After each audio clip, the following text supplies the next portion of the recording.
Ikaw, Robert, ang BUHAY party list ay require ng COMELEC na magsumite ng judicial affidavit na iyong pinagtibay at nais ko ipakita sa iyo isang judicial affidavit na kalakip ang ilang mga dokumento na isinabit sa COMELEC noong August 27.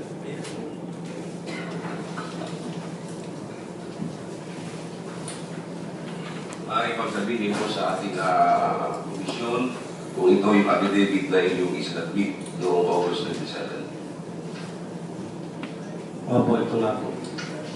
Itong yung affidavit ay consists of 5 pages at sa ika-5 page ay naroon ang pangalan Melquiades Robles at merong lagda sa ibabaw ng nasabing pangalan.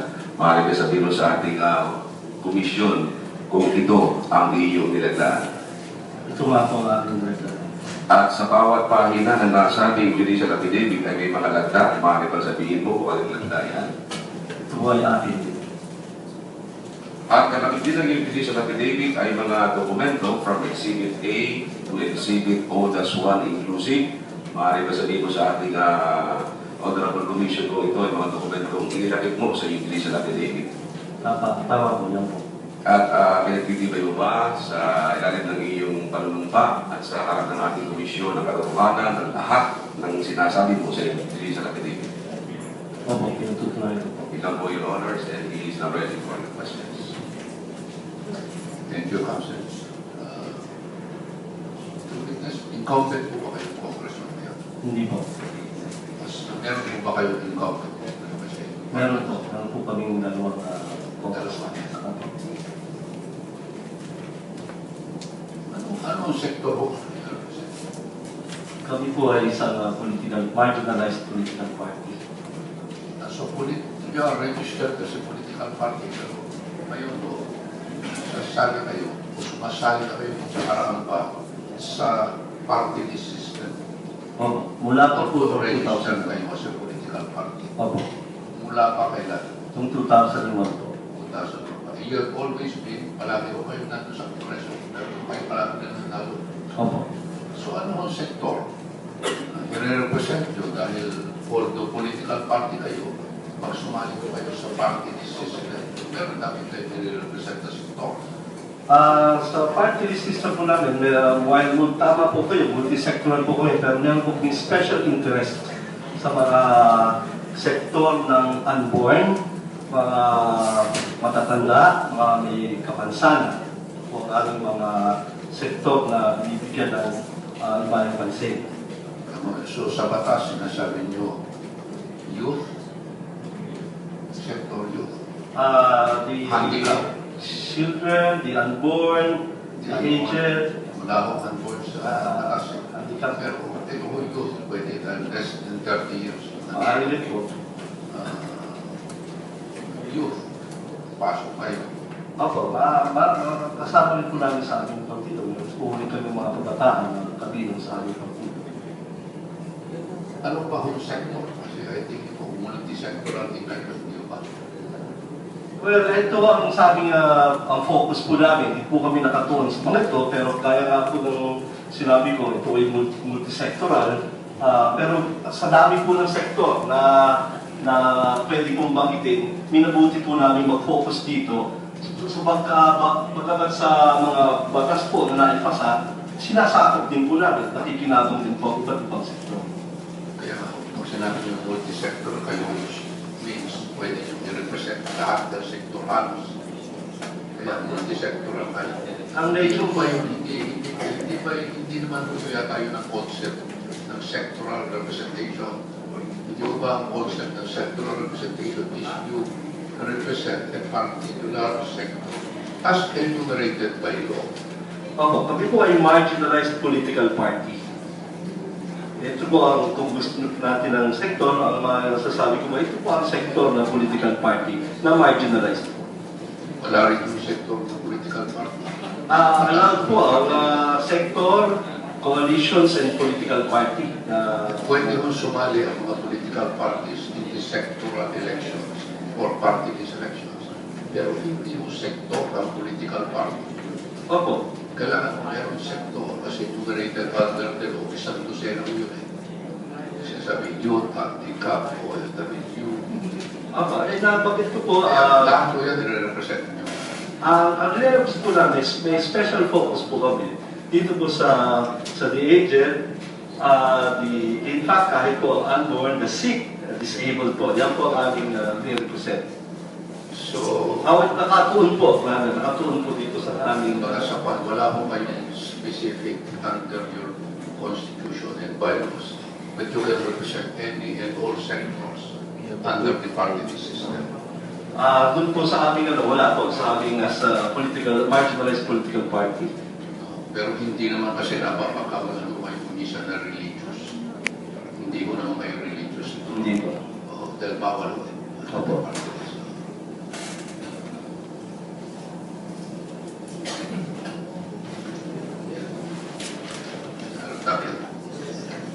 So, ibig sabihin parang pro-life kayo, gano'n. Naniniwala. Advocacy. Opo, tama po. Pero, tanong nga kayo ng chairman, ang sector naman yan. Kasi po, ang directed sector enumerated by law. Ito po yung aming paniniwala, ito po yung aming advocacy, no? Sa sector, I will go back po sa nature ng aming pagsama kasi we will represent the marginalized political sector. Can be considered as the youth? Well, andun po nakatuon. Andun po yung aming nakatuon ng aming legislative agenda, nakatuon din po doon at sa buhay.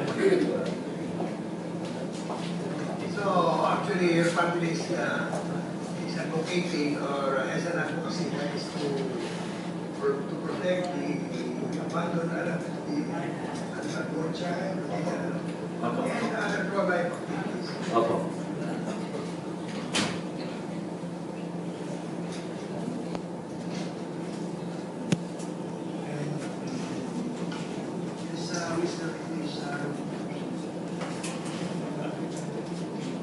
How many nominations? We have 6 nominees po. And your number one nominee is Opo. Is he now visiting this month? Opo.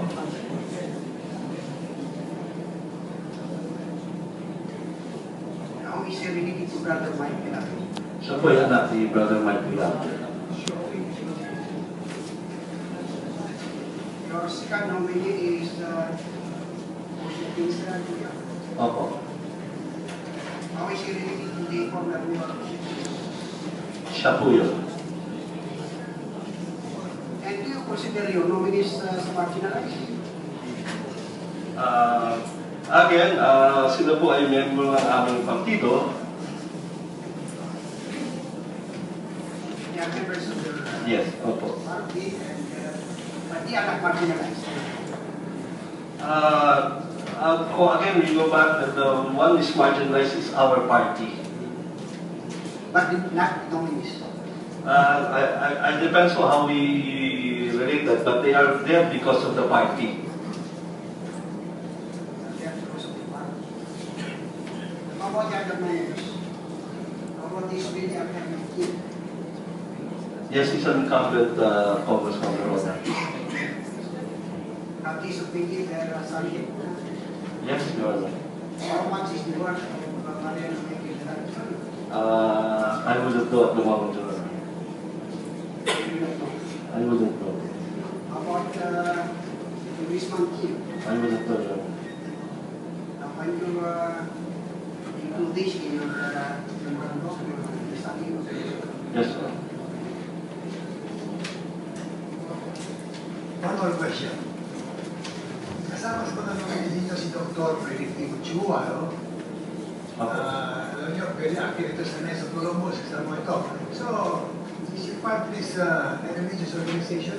Hindi po. Why do you say so? We have our own structure, Your Honor. We have our own set of officers. We have our own office. Everything is a BUHAY. The entire organization po, mula po sa akin as chairman down to the members, ay member po ng BUHAY Party.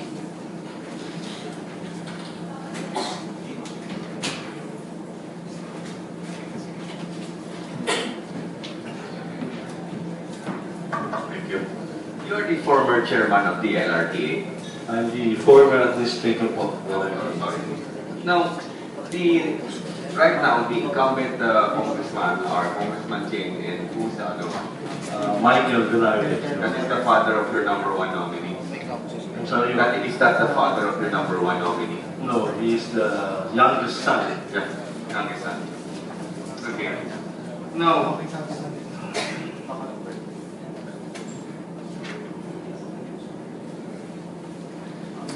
Now, there is no complaint against you by Conradaya, but there is a description on your parties as contained in their website. And the description, I will read, and you can feel free to comment on it. BUHAY claims to represent the following sectors: the unborn, the sick, the disabled, and others not capable of protecting themselves alone through observance of their basic right to live. However, none of its present representatives in Congress and nominees for 2013 elections belong to these sectors. First Representative Mariano Velarde Jr., the son of El Shaddai's Mike Velarde, has a personal net worth of 53.326 million for 2011. He does not belong to any of the marginalized and underrepresented sectors BUHAY claims to represent. He is not unborn, he is not sick, he is not disabled nor incapable of protecting himself. So is the second representative, Erwin Tieng, whose net worth amounts to 20.054 million and whose family owns Solar Sports. He does not belong to any of the marginalized and underrepresented sectors BUHAY claims to represent. He is not unborn, sick, disabled, nor incapable of protecting himself. Second nominee for the 2013 elections is Jose L. Atienza, more famously known as Manila Mayor Tito Atienza. Mayor Atienza served as Manila Mayor from 1998 to 2007. Previous to that, he served as Manila Vice Mayor from 1992 to 1998. He also held other high positions in government, being appointed by former President Gloria Arroyo as Secretary of the Department of Environment and Natural Resources. Clearly, Mayor Atienza can compete for a position in Congress through regular elections. What can you comment on this allegation, sir? Number one, Your Honor, we do not have a website. No, this is the website of Contradaya. Yeah, but you mentioned, you made reference to a website. It's still under construction, so, you know. As I've said, the party is a marginalized political party. So, ayun po ang contention that we represent the sector of the marginalized political parties. So is it also, do I get it, that it does not matter if the nominees are not marginalized, as long as the entire party they are representing belong to the marginalized and underrepresented? For this reason, the party is representing, I repeat, they are party members of a marginalized political party. No. Also, in the allegations of in number 5, I'm sorry. In your 6th answer in your affidavit, you mentioned that BUHAY participated in the 2001, 2004, and 2007 elections. Okay. During these past 3 elections, was BUHAY able to garner a seat? Yes, Your Honor. In all elections we participated. Now, based on our records, we could not find your 2007 statements of contributions and expenditures, although in your answer to number 6, you mentioned that you have complied as borne out by the records of the COMELEC. Could you submit the 2007 statement of contribution and expenditures? Yes, Your Honor. And finally, one more question. I noticed one of the attachments you included was a letter bearing the letterhead of Pro-Life Foundation. Do you recall that? Yes, sir. What is your relation to BUHAY? There is also another group applying for accreditation called Pro-Life. What is your relation to that group? None, Your Honor. None. Thank you. So further questions, sir. I just wanted to clarify this. I still cannot understand. You keep on referring to political parties as marginalized. Yes, sure. Or when you talk of political party, I don't think there is any political party that is marginalized. there are political parties that are underrepresented. Yes, the small ones, yes, underrepresented, but they are not necessarily marginalized. If you That is my concept. I think that's what I feel. No? Can you elaborate? I cannot understand because you keep on remember, marginalized political party, regardless of the nominees, whether they are marginalized or not. Since you are a marginalized political party, then you're okay to participate in the party list. Your Honor, if you would recall, there were several political parties who participated in the party list contest starting in 2000 or even earlier. These are the major political parties: PDP Laban, Liberal joint fielded candidates. Almost every political party, major political party, participated in the party list. But in the ruling, That's right. All the major political parties were disqualified. yes, As not being, because they were overrepresented already. yes, Your Honor.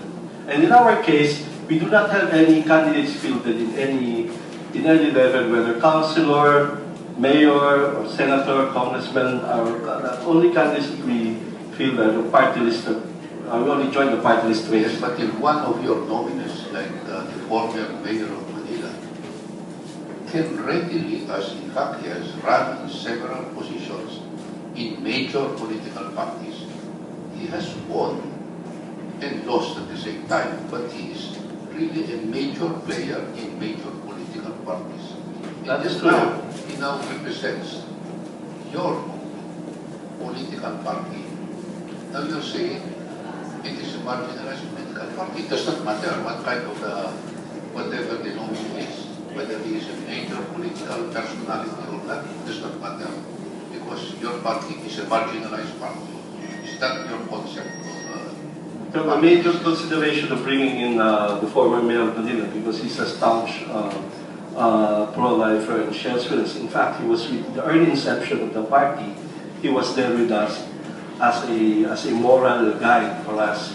So in terms of furthering our objectives, we believe that he could be a very big contributor. In fact, he was even the chairman of the Liberal Party, if you may add to that. That's right. He used to be. President used to be. That's why I'm saying you're a major political personality of a major political party. Therefore, you cannot be marginalized. But your concept is, even if we are not marginalized, or Lito Chelsea is not marginalized, since he now belongs to a marginalized party list, then he can qualify. Is that what you're saying? I don't think there's any qualification. He complies with all the requirements as far as we're concerned of being a nominee for the party. I submit you have different. We go back to the same concept of, are there marginalized nominees? Are the nominees supposed to be marginalized or not? And when the Supreme Court says you must belong, Yes. you belong. Yes. There's And a marginalized political party, therefore anybody who is a politician who belongs to this marginalized political party Yes, sir. are qualified. and he belongs to this marginalized political party. The only problem is when we talk of marginalized political party, We consider ourselves non-major political party. non-major political party. Okay, thank you.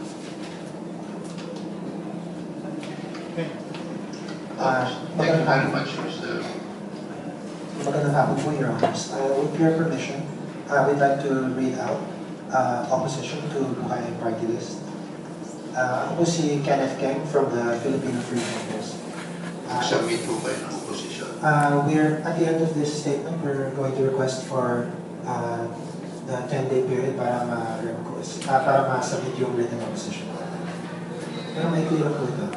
Kasi if you have any opposition, you can always file. But I suggested you do not take it 10 days. I suggested you give it in 5 days. This matter is serious, being publicized, well publicized, and been published in newspapers with general circulation. We need to settle all of these matters before a specific timeline. We will give you 5 days because we are giving them 7 days within which to submit the formal offer of evidence, I think you should submit your opposition within 5 days, and we will now give them the option to submit the response or comment to your opposition. If you can submit your opposition within 5 days, Yes, Your Honor. so that it will give them at least 2 days to respond to it. That be okay? Yes, Your Honor. Yes, Counsel.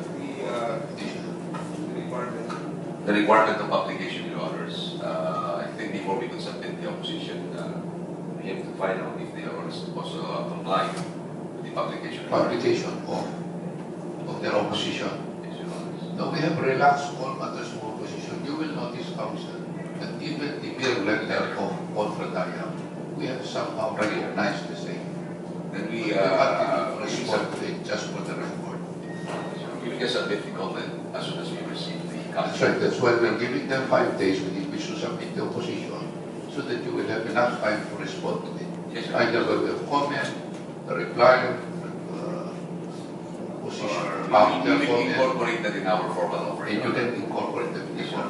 Because we want to submit this case, considered submitted within 7 days after you submit your formal order. So they have 5 days from today. 5 days to submit your opposition, copy furnish, the petitioner for the council, and then the other party shall submit this formal offer of evidence within 7 days from today.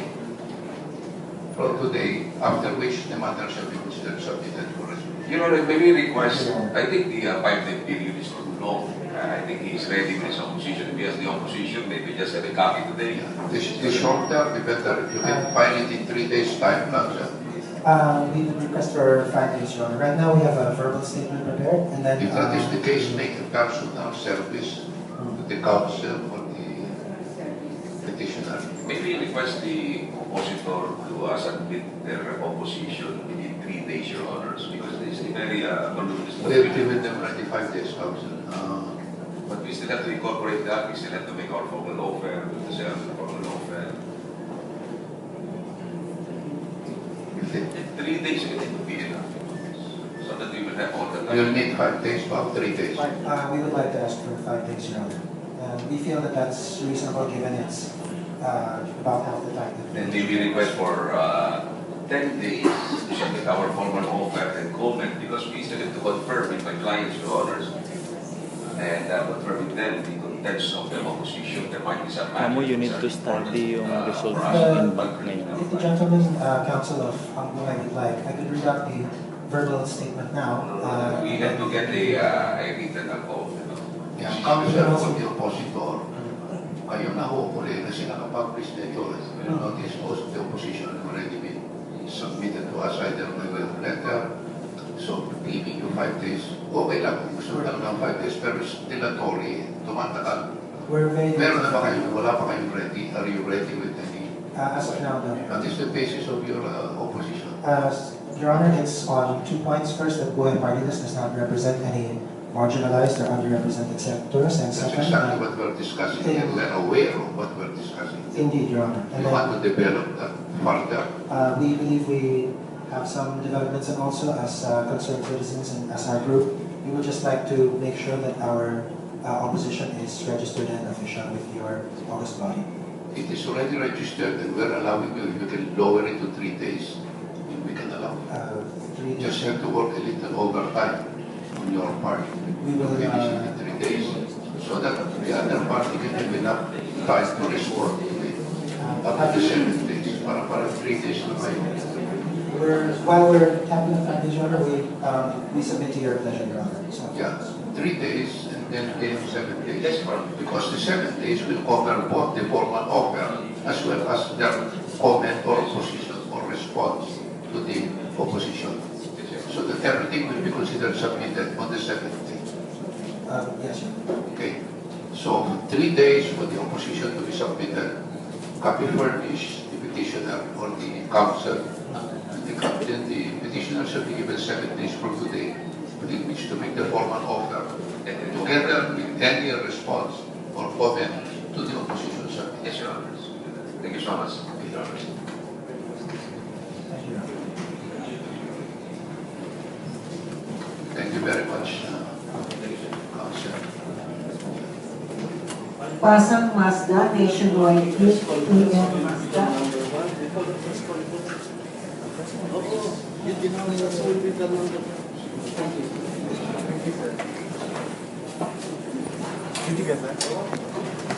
We're done. We're done. Chinese about stuff.